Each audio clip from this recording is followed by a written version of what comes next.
I was in Hawaii last week with my family and spent much of it waiting for a hurricane, but it turned out the real storm was on the East Coast with those dramatic courtroom developments involving Paul Manafort and Michael Cohen.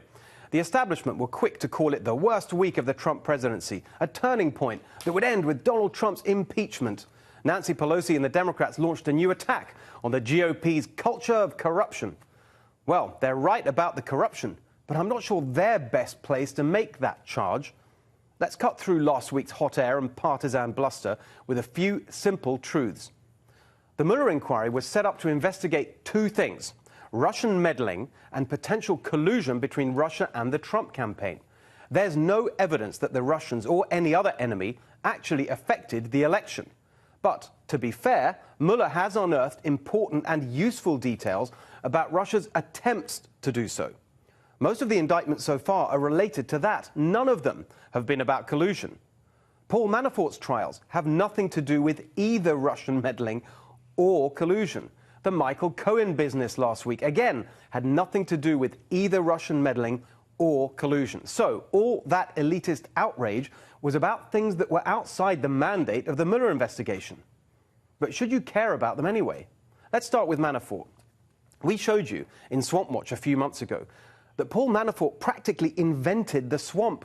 He pioneered corrupt lobbying and influence peddling in Washington, especially by foreign governments. The president may value his personal loyalty, but no Trump supporter should shed any tears for Paul Manafort. If drain the swamp means anything, it means shaming Manafort. But what about the rest of them? Where's the investigation into the sleazy dealings of all the other swamp creatures in both parties? Just to pick a random name, where's the Podesta trial? Now, let's look at Michael Cohen.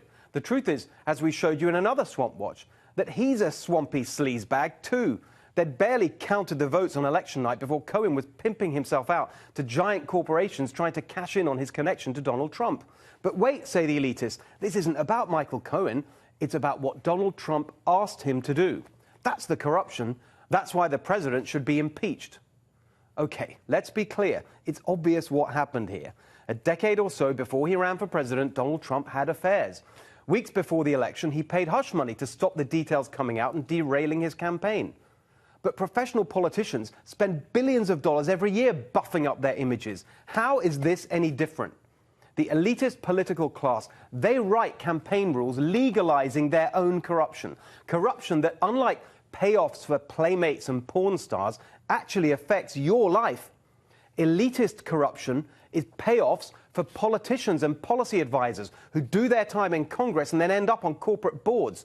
Elitist corruption is campaign cash in exchange for policies that help the big donors. Elitist corruption is the revolving door between government and lobbying and big business, so the economy is rigged in favor of the rich and powerful instead of working Americans. All of that corruption is legal because the elitists have legalized it. They are the real threat to American democracy and have been for years.